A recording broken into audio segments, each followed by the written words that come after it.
करके उनसे स्थूल आकाश, वायु, अग्नि, जल, पृथ्वी की सृष्टि की है। पर्वतों, समुद्रों, वृक्षों और कला से लेकर युग पर्यंत कालों की मैंने रचना करी है, परंतु इससे मुझे संतुष्टि नहीं हुई, मैं संतुष्ट नहीं हुआ। मैंने देखा सृष्टि तो बहुत कम है, तो तब सांब सदाशिव का ध्यान करके मैंने साधन पारायण पुरुषों की सृष्टि करी। तो वो कौन से पुरुष हैं? मेरे नेत्रों से मरीचि, हृदय से भृगु, सिर से अंगिरा, व्यान वायु से पुलह, उदान वायु से पुलस्य, समान वायु से वशिष्ठ, उपान से क्रतु, दोनों कानों से अत्रि, प्राण वायु से दक्ष, गोद से आप नारद जी और छाया से कर्दम मुनि को मैंने प्रकट किया, उत्पन्न किया। और संकल्प से समस्त साधनों के साधन रूप धर्म का मैंने सुंदर जो है उत्पन्न किया। तदनंतर भगवान शंकर की प्रेरणा से अपने शरीर को 2 भागों में विभक्त करके 2 रूप वाला मैं हो गया। आधे शरीर से पुरुष और आधे शरीर से स्त्री। जो पुरुष था वो स्वयंभुव मनु, और जो स्त्री थी वह जो है कि सतरूपा। उनसे सतरूपा से प्रियव्रत और उत्तानपा 2 पुत्र, आकुति, देवहूति, प्रसूति 3 कन्याएं उत्पन्न होती है। आकुति जी का विवाह होता है सुंदर प्रजापति रुचि के साथ, जिसमें उनके गर्भ से यज्ञ दक्षिणा नामक स्त्री पुरुष का सुंदर जोड़ा उत्पन्न होता है। और देवहूति जी का विवाह होता है कर्दम जी के साथ, उनमें जो है कि उनके गर्भ से 9 कन्याएं और स्वयं भगवान विष्णु ही कपिल देव मुनि के अंश से अवतार लेते हैं। बोलो कपिल देव भगवान की जय। और हे नारद, प्रसूति का विवाह दक्ष के साथ होता है। दक्ष से 24 कन्याएं हुई। दक्ष ने श्रद्धा आदि 13 कन्याओं का विवाह धर्म के साथ कर दिया। कहीं कहीं कल्पवेद से 60 कन्याएं भी बताई गई हैं। 60 कन्याएं। दक्ष ने 10 कन्याएं धर्म को, 27 कन्याएं चंद्रमा को और 13 कन्याएं जो हैं कि धर्म को प्रदान करी है। इस प्रकार भगवान शंकर की आज्ञा से ब्रह्मा जी ने सृष्टि का निर्माण संपन्न किया। और पूर्व काल में सर्वव्यापी शंभु ने जिन्हें तपस्या के लिए प्रकट किया था, वे ही सती देवी लोक हित का कार्य संपादित करने के लिए दक्ष से प्रकट होती हैं। बोलो दुर्गा मैया की जय। हे नारद, शिवा ही सती होकर के प्रकट हुई और उनका विवाह भगवान शंकर के संग हुआ, किंतु पिता के यज्ञ में पति के अपमान के कारण उन्होंने शरीर का त्याग कर दिया था। तत्पश्चात देवताओं की प्रार्थना से वे शिवा पार्वती रूप में प्रकट हुई और बहुत विशाल तपस्या करके उन्होंने पुनः भगवान शंकर को प्राप्त किया। इस प्रकार गुणमयी 3 देवियों और गुणमय 3 देवताओं ने मिलकर के सृष्टि उत्तम कार्य को निष्पन्न किया है। हे नारद, ब्रह्मांड का यह सारा भाग भगवान शिव की आज्ञा से ही मेरे द्वारा रचा गया है।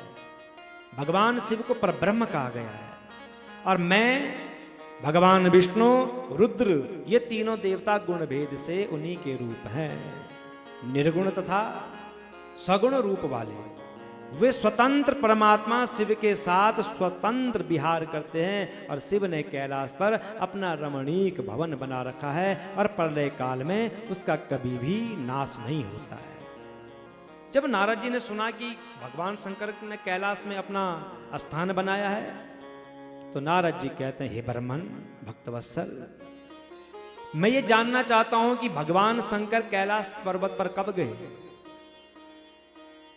और महात्मा कुबेर के साथ उनकी मैत्री कैसे हुई, ये मुझे बता दीजिए। बहुत जिज्ञासा हो रही है मेरी सुनने। तो ब्रह्मा जी कहते हैं, शृणु नारद वक्ष्यामि चरितम शशिमौलिना यथा जगाम कैलासम सकित्वम धनदस्य च। हे नारद, मैं चंद्रमौली भगवान शंकर के चरित्र का वर्णन कर रहा हूं, इसे सुनो तुम। मैं तुम्हें बताता हूं कि भगवान शंकर कैलाश पर कब गए और कुबेर के साथ उनकी मित्रता कैसे हुई। आसीत काम्पिल्य नगरे सोमयाजि कुलोद्भवा दीक्षितो यज्ञ दत्याख्यो यज्ञ विद्या विशारद। नारद, सुंदर काम्पिल एक नगर और उस नगर में सोम याग करने वाले कुल में उत्पन्न यज्ञ विद्या विशारद यज्ञदत्त नाम का एक ब्राह्मण रहता था। बड़ा सुंदर ब्राह्मण था। इसका एक ही कार्य था, ये यज्ञ करता था, विद्वान था, गुणवान था।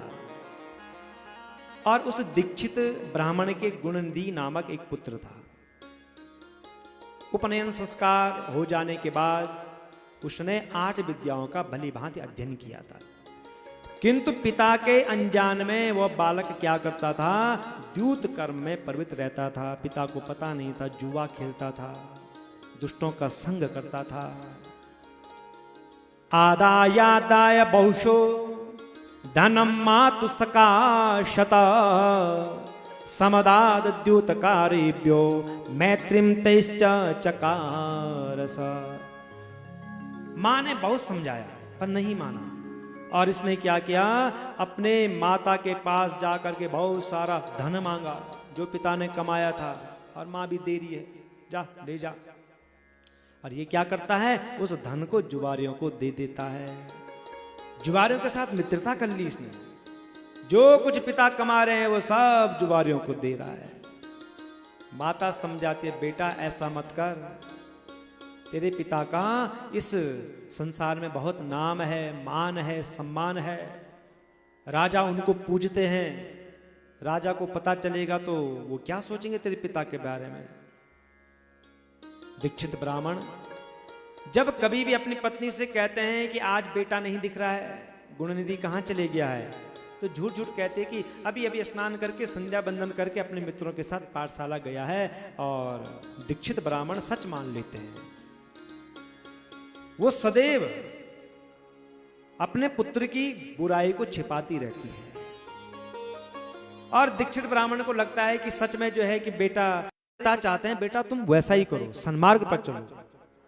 पर ये पुत्र मां की एक बात को भी नहीं मानता है।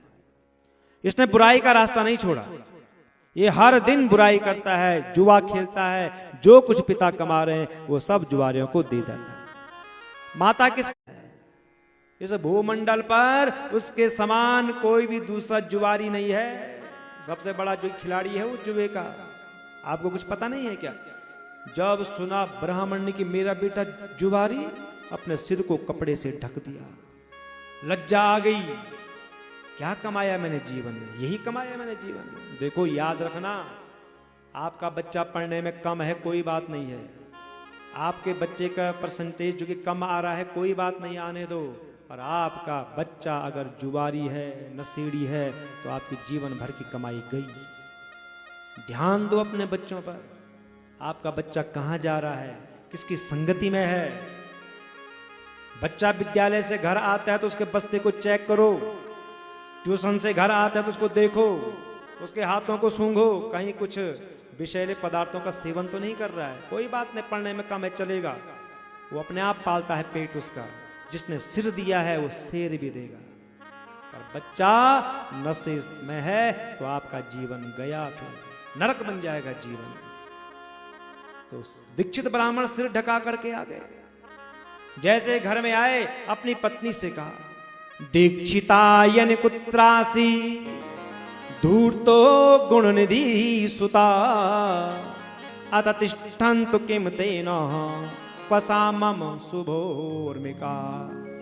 ओ दीक्षितायनी, जरा मुझे बताना तो धूर्त पुत्र गुणनिधि कहां है इस समय? किसके साथ गया है वो? अरे कहीं भी बैठा हो, तुम्हें क्या मतलब है? तुम्हें क्या मतलब? तुम्हें कौन सा लाभ है? अच्छा चल छोड़ इस बात को, जरा मेरी अंगूठी लाना, जो सोने की अंगूठी मैं लाया था, जरा ला तो कहां है? दीक्षितायनी क्या कहती है, अजी मैं तो स्नान कर रही हूं, ढूंढ लो, वहीं कटोरी में रखी होगी। झूठ झूठ बोल दिया, इसे पता है वो ले गया है। अरे मैं स्नान कर रही हूं, बाद में ढूंढूंगी, वहीं कहीं तांबे की जो है कटोरी में रखी होगी। दीक्षित को बड़ा ही क्रोध आया, ओ दुष्ट पुत्र को उत्पन्न करने वाली, मैंने जब जब तुझसे पूछा कि पुत्र कहां है, तूने झूठ झूठ कहा कि संध्या बंदन करके पाठशाला गया है, तूने झूठ झूठ कहा कि मित्रों के संग खेल रहा है। अरे कुल को दूषित करने वाले उस दुष्ट के रहते हुए मैं निसंतान हो गया हूं। अरे पुत्र हो तो अच्छा हो, कुपुत्र से अच्छा तो मां का बांझ रहना ही अच्छा माना गया। अरे मनुष्य कहां पुत्रहीन रहना ही श्रेयस्कर है, पर कुपुत्र नहीं होना चाहिए। दीक्षित ब्राह्मण ने स्नान करके उसी दिन किसी स्रोत